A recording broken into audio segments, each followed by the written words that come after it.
तो फ्रेंड्स, कैसे हैं आप लोग। आज हम 10th क्लास के ऑल सब्जेक्ट ऑल चैप्टर में हिस्ट्री का चैप्टर 5 जिसका नाम है अर्थव्यवस्था और आजीविका का 40 ऑब्जेक्टिव का सेट देखेंगे। इस वीडियो में आपके लिए कुछ खास है क्योंकि इस 40 प्रश्नों में 5 प्रश्न ऐसे हैं जिसका जवाब आपको कमेंट बॉक्स में देना है, जिससे आपका टेस्ट लेवल बढ़ेगा और आपकी परीक्षा की तैयारी होगी। हमारी कोशिश ये रहती है कि आप हमेशा कुछ नया सीखें।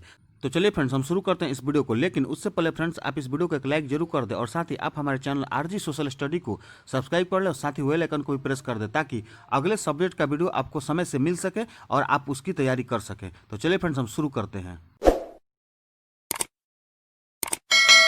तो सवाल नंबर 1 है, इंग्लैंड में औद्योगिक क्रांति किस उद्योग से प्रारंभ हुई। इस बात को आप ध्यान में रखेंगे कि इंग्लैंड में औद्योगिक क्रांति की बात हो रही है। यहाँ पर इंग्लैंड में औद्योगिक क्रांति किस उद्योग से प्रारंभ हुई, तो इसका जो ऑप्शन दिया हुआ है, ऑप्शन क परिवहन उद्योग, ऑप्शन ख वस्त्र उद्योग, ऑप्शन ग लौह उद्योग और ऑप्शन घ है खदान उद्योग। तो इसका जो सही जवाब होगा ऑप्शन ख होगा, वस्त्र उद्योग। कहीं पर आपको सूती वस्त्र उद्योग भी मिल जाएगा, तो वो ऑप्शन भी सही है। फ्रेंड्स, ये एग्जाम के लिए बोर्ड मॉडल क्वेश्चन है, आप इसको ध्यान पर रखेंगे। सवाल नंबर 2 है, फ्लाइंग शटल का आविष्कार किसने किया था। फ्लाइंग शटल का आविष्कार किसने किया था। आप इसमें फ्लाइंग शटल को याद रखेंगे तब जाकर ये प्रश्न आपको याद रहेगा।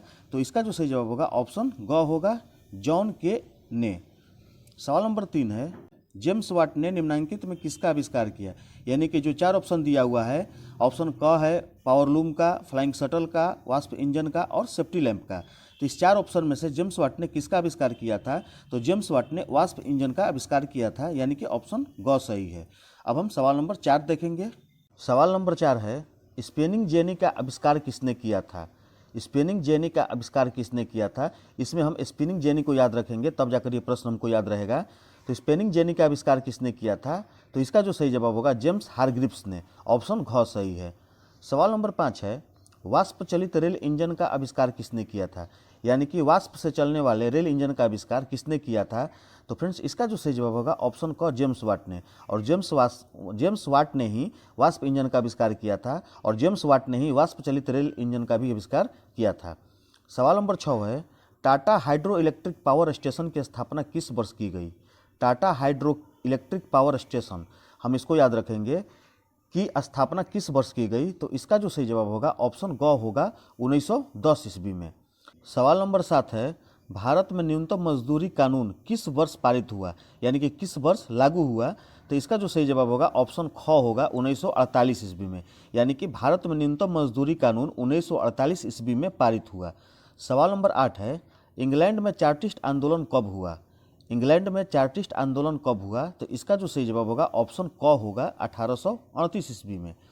सवाल नंबर 9 है, भारत में राष्ट्रीय श्रम आयोग की स्थापना किस वर्ष हुई।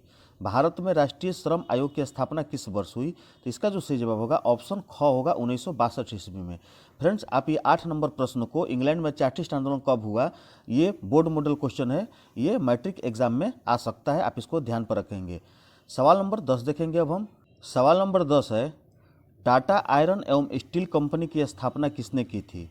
टाटा आयरन एवं स्टील कंपनी की स्थापना किसने की थी, तो इसका जो सही जवाब होगा ऑप्शन क होगा, जमशेदजी टाटा ने। जमशेदजी टाटा ने टाटा आयरन एवं स्टील कंपनी की स्थापना की थी। सवाल नंबर 11 है, व्यापार को प्रोत्साहन देने के लिए मुक्त व्यापार की नीति किस देश में अपनाई गई। यानी कि व्यापार को बढ़ावा देने के लिए मुक्त व्यापार की नीति किस देश में अपनाई गई। इसका जो सही जवाब होगा ऑप्शन ख होगा, इंग्लैंड में। सवाल नंबर 12 है, कानपुर में एल्गिन मिल की स्थापना कब की गई थी। कानपुर में एल्गिन मिल की स्थापना कब की गई थी। इसका जो सही जवाब होगा ऑप्शन ग होगा, 1960 ईस्वी में। सवाल नंबर 13 है, अंतर्राष्ट्रीय श्रमिक संघ की स्थापना कब की गई। अंतर्राष्ट्रीय श्रमिक संघ की स्थापना कब की गई, तो इसका जो सही जवाब होगा ऑप्शन क होगा, 1919 ईस्वी में। सवाल नंबर 14 देखेंगे अब हम। लंदन में अनिवार्य प्राथमिक शिक्षा कब लागू हुई थी। लंदन में अनिवार्य प्राथमिक शिक्षा कब लागू हुई थी। इसका जो सही जवाब होगा ऑप्शन घ होगा, 1870 ईस्वी में। यानी कि लंदन में अनिवार्य प्राथमिक शिक्षा 1870 ईस्वी में लागू हुई थी। सवाल नंबर 15 है, 1934 के सनलाइट साबुन के कैलेंडर पर किस भगवान का फोटो छपा था? फ्रेंड्स, उस समय सनलाइट साबुन आता था और उसका कैलेंडर भी आता था। तो ये प्रश्न जो कह रहा है कि उस समय साबुन यानी कि 1934 के सनलाइट साबुन के कैलेंडर पर किस भगवान का फोटो छपा था? तो इसका जो सही जवाब होगा ऑप्शन ख होगा, विष्णु भगवान का। यानी कि 1934 के सनलाइट साबुन के कैलेंडर पर विष्णु भगवान का फोटो छपा था। सवाल नंबर 16 है, भारत में सेंट्रल बैंक की स्थापना कब की गई? भारत में सेंट्रल बैंक की स्थापना कब की गई? तो इसका जो सही जवाब होगा ऑप्शन ख होगा, 1911 ईस्वी में। यानी कि 1911 ईस्वी में भारत में सेंट्रल बैंक की स्थापना की गई। अब हम सवाल नंबर 17 की तरफ चलेंगे। सवाल नंबर 17 है, भारत सरकार ने राजस्व आयोग की नियुक्ति कब की? भारत सरकार ने राजस्व आयोग की नियुक्ति कब की? तो इसका जो सही जवाब होगा ऑप्शन ख होगा, यानी कि 1921 ईस्वी में। सवाल नंबर 18 है, इंग्लैंड में पहला फैक्ट्री कानून कब पारित किया गया? इंग्लैंड में पहला फैक्ट्री कानून कब पारित किया गया? ऑप्शन है 1802 ईस्वी, 1803 ईस्वी, 1804 ईस्वी और 1805 ईस्वी। ये प्रश्न सवाल नंबर 18 ये आपके लिए दिया जा रहा है, आप इसका जवाब हमें कमेंट बॉक्स में देंगे।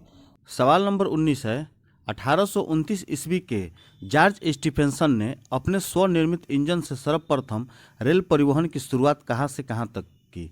फ्रेंड्स, प्रश्न को समझेंगे। 1829 ईस्वी के जॉर्ज स्टीफेंसन ने अपने स्वनिर्मित इंजन से सर्वप्रथम रेल परिवहन की शुरुआत कहाँ से कहाँ तक की? तो इसका जो सही जवाब होगा ऑप्शन क होगा, लिवरपूल से मैनचेस्टर तक। सवाल नंबर 20 है, औद्योगिक क्रांति के परिणाम स्वरूप कौन सा देश विश्व का वित्तीय केंद्र बन गया? यानी कि जब औद्योगिक क्रांति हुई उसमें से जो परिणाम निकला उसमें से कौन सा ऐसा देश था? जो ऑप्शन दिया हुआ है फ्रांस, जर्मनी, इंग्लैंड, चीन, जो कि विश्व का वित्तीय केंद्र बन गया। तो उसका जो सही जवाब होगा ऑप्शन ग होगा, इंग्लैंड। सवाल नंबर 21 है, 1928 के ग्राइप वाटर के कैलेंडर पर किस भगवान का चित्र छपा था?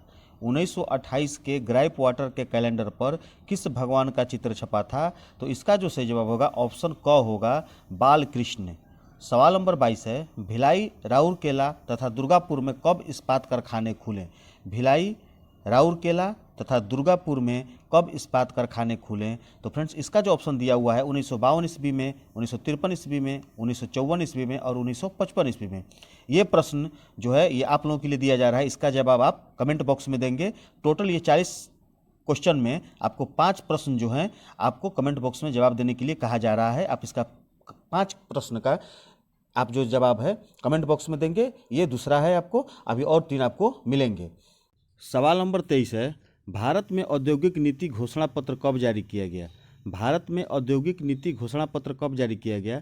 फ्रेंड्स, इस प्रश्न के बारे में आपको कुछ हम जानकारी दे दें कि पहली औद्योगिक नीति की घोषणा 6 अप्रैल 1948 को तत्कालीन केंद्रीय उद्योग मंत्री श्यामा प्रसाद मुखर्जी द्वारा की गई थी।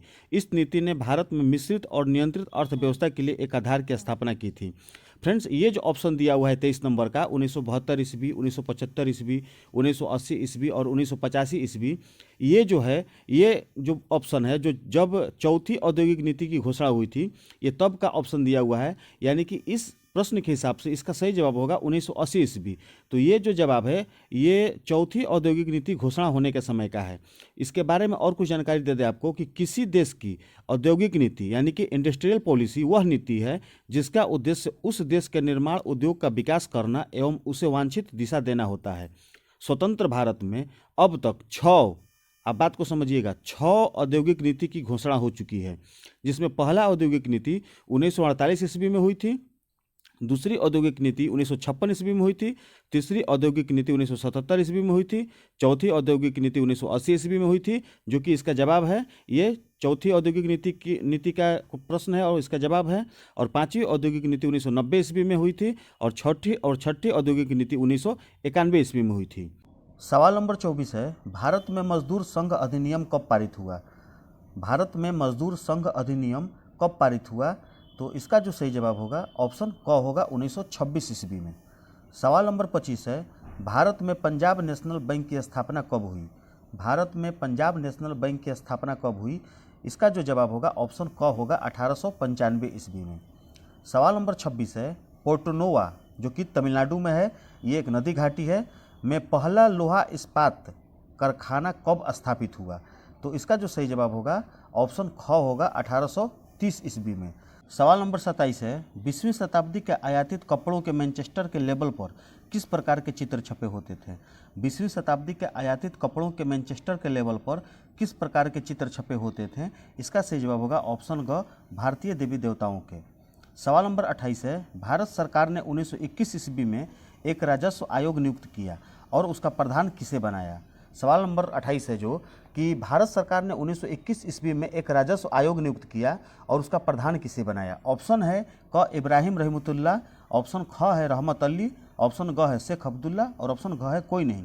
ये जो प्रश्न है फ्रेंड्स आप लोगों के लिए है, इसका जवाब आप कमेंट बॉक्स में देंगे। ये तीसरा प्रश्न हुआ, 2 प्रश्न आपको और ऐसे मिलेंगे जिसका जवाब आपको कमेंट बॉक्स में देना है, यानी कि टोटल 40 प्रश्न में से 5 प्रश्न का जवाब आपको कमेंट बॉक्स में देना है कि आपको ये प्रश्न याद है कि नहीं। इसका जवाब जो है आपको कमेंट के पिन में आने वाले समय में मिल जाएगा। चलिए सवाल नंबर हम 29 देखते हैं। सवाल नंबर 29 है, भारत में प्रथम लिमिटेड कंपनी बिरला ब्रदर्स की स्थापना कब हुई? भारत में प्रथम लिमिटेड कंपनी बिरला ब्रदर्स की स्थापना कब हुई? तो इसका जो सही जवाब होगा ऑप्शन ग होगा 1918 ईस्वी में, यानी कि 1918 ईस्वी में भारत में प्रथम लिमिटेड कंपनी बिरला ब्रदर्स की स्थापना हुई। सवाल नंबर 30 है, सेफ्टी लैंप का आविष्कार किसने किया? सेफ्टी लैंप का आविष्कार किसने किया? इसका सही जवाब होगा ऑप्शन ग, हम्फ्री डेवी ने। सवाल नंबर 31 है, अखिल भारतीय ट्रेड यूनियन कांग्रेस की स्थापना कब हुई? अखिल भारतीय ट्रेड यूनियन कांग्रेस की स्थापना कब हुई? इसका सही जवाब होगा ऑप्शन घ 1920 ईस्वी में।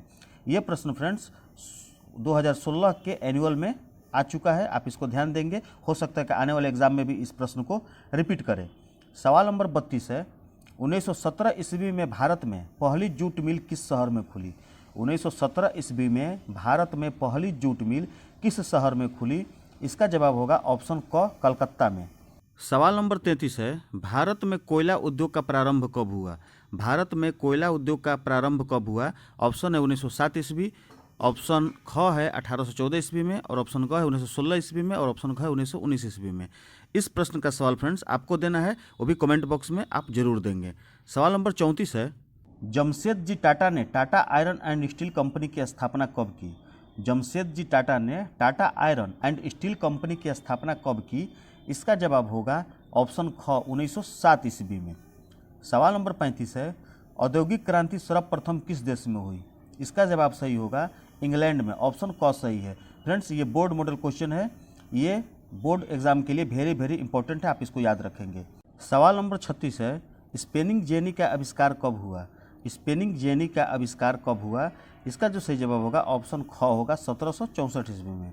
फ्रेंड्स ये जो सवाल है 2017 के एनुअल में आ चुका है, आप इसको भी ध्यान पर रखेंगे और याद भी कर लेंगे।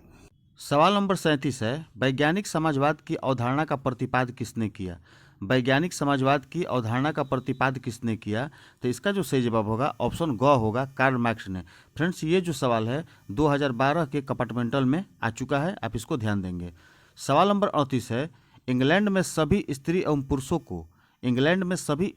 पुरुषों को वयस्क मताधिकार कब प्राप्त हुआ? तो इसका जो सही जवाब होगा ऑप्शन ग होगा 1918 ईस्वी में। चलिए अब हम सवाल नंबर 39 देखते हैं। भारत के लिए फैक्ट्री एक्ट कब पारित हुआ या फैक्ट्री कानून? भारत के लिए फैक्ट्री एक्ट या फैक्ट्री कानून कब पारित हुआ? इसका सही जवाब होगा ऑप्शन ग 1881 ईस्वी में। फ्रेंड्स ये जो सवाल है 2018 के एनुअल में आ चुका है, आप इसको ध्यान देंगे और इसको याद भी कर लेंगे। सवाल नंबर 40 है, मुंबई में सर्वप्रथम सूती कपड़े के मिलों की स्थापना कब हुई? मुंबई में सर्वप्रथम सूती कपड़े के मिलों की स्थापना कब हुई? ऑप्शन है 1854 ईस्वी, 1885 ईस्वी, 1907 ईस्वी और 1914 ईस्वी। फ्रेंड्स ये जो 40 नंबर प्रश्न है ये आपके लिए है, इसका जवाब आप कमेंट बॉक्स में देंगे, यानी कि 40 में से 5 प्रश्न ऐसे हैं जो आपके लिए है, इन पाँचों का प्रश्न आप कमेंट बॉक्स में देंगे।